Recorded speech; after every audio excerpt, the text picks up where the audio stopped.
Amaranantsika ny tontolon'ny baolina mondial dia ny lalao mahery izay mbola ao anatin'ny mondial ihany koa izay nitanterahana tamin'ity herinandro ity ihany koa ny andian'ny fahatelo dia ny fanontaniana napetraka tamin'izany dia ny hoe iza no anaran'ny kianja anaovana ny lalao famaranana omeko anao avy hatrany ny valony fa dia Helsinki ao Moscou no kianja anaovana ny lalao famaranana. 270 ianareo no nahita ny valiny marina ary dia nahay ny lalao tamin'ity indray mitoraka ity i randriana soseta izay monina ao amin'ny lo VV 196 avy eny Andohamandry. Izy zany no nahita ny valiny marina 270 tamin'ity lalao andiany fahatelo ity. Dia eto dia entanina trany isika mpilalao fa dia mbola mitohy ny lalao ary ho amin'ity herinandro ity izay dingana farany dia ny fanontaniana anapetraka indray dia ny hoe eo minitra fahafiry nisy baolina tafiditra voalohany amin'izay lalao famaranana izay. Iavaka ny araky mahafamaranana azy satria roa ny mpandresitsika amin'ny faran'ny herinandro zao zany aorinan'ny famaranana satria dia samy azo loka mpandray anjara anankiroa. Eo aloha ny loka mahazatra dia ny telo hetsy ariary avy amin'ny mpanohana ary fahitalavitra ray lehibe ihany koa omena ho an'ny mpandresy faharoa amin'izay lalao mondial karakaray ny fandarana mahery izay. Izay na amin'iny fa mbola baolina kitra ny resantsika fa hiverina eto Madagasikara eo amin'ny fedina ny amboaran'ny Madagasikara ny Telma Coupe de Madagasikara nitohy tamin'ity faran'ny herinandro ity ny dingan'ny apay 4 ka dia hofitiny namana zakino amintsika ny voka-dalao tamin'ireo kianja maro nandray ny fifaninanana.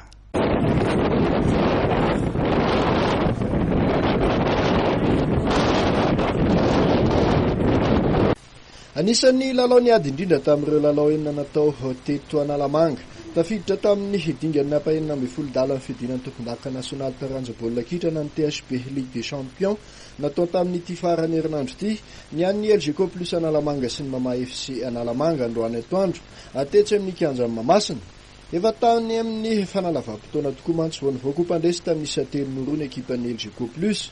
Ny Mama FC nanokatra nisa teo amin'ny fizara-potoana voalohany.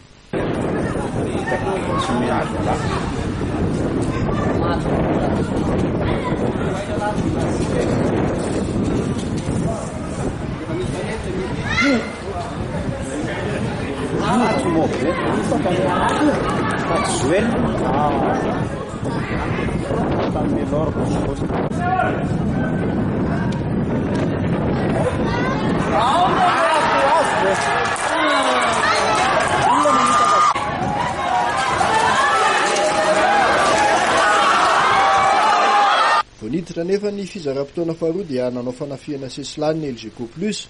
Nisy vokan'izany rehefa napiditra baolina roa ny sesy ho an'ity ekipa ity i Lucas sy safidy.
Minitra tsiravan'ny lalao nefa dia navita nanasala nisa 2-2 indray ny Mama FC.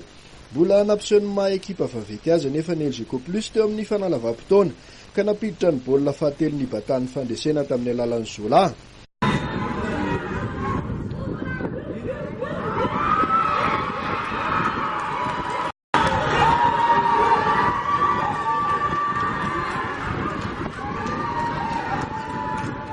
Narak'izay dia tamin'ny sakevy nivoan'ny ekipa ny fitsazonera CB ny mpandresy. manoloana ny ekipan'ny Tanatory nasionaly.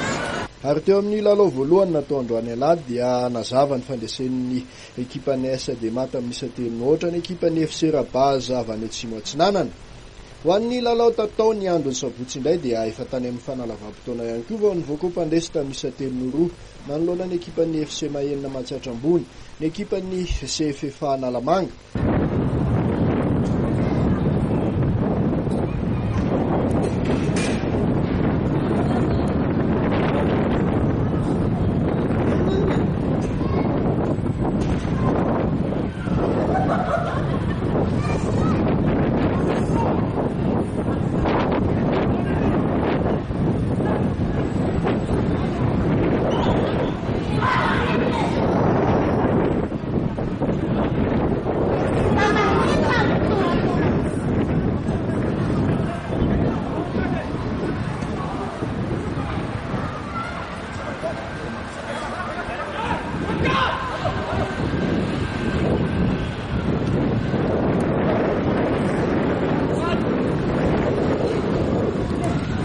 Manarak'izay dia lavy nisika foty Analamanga tamin'ny 7-3 ny ekipan'ny 5FC avy eto Analamanga ihany.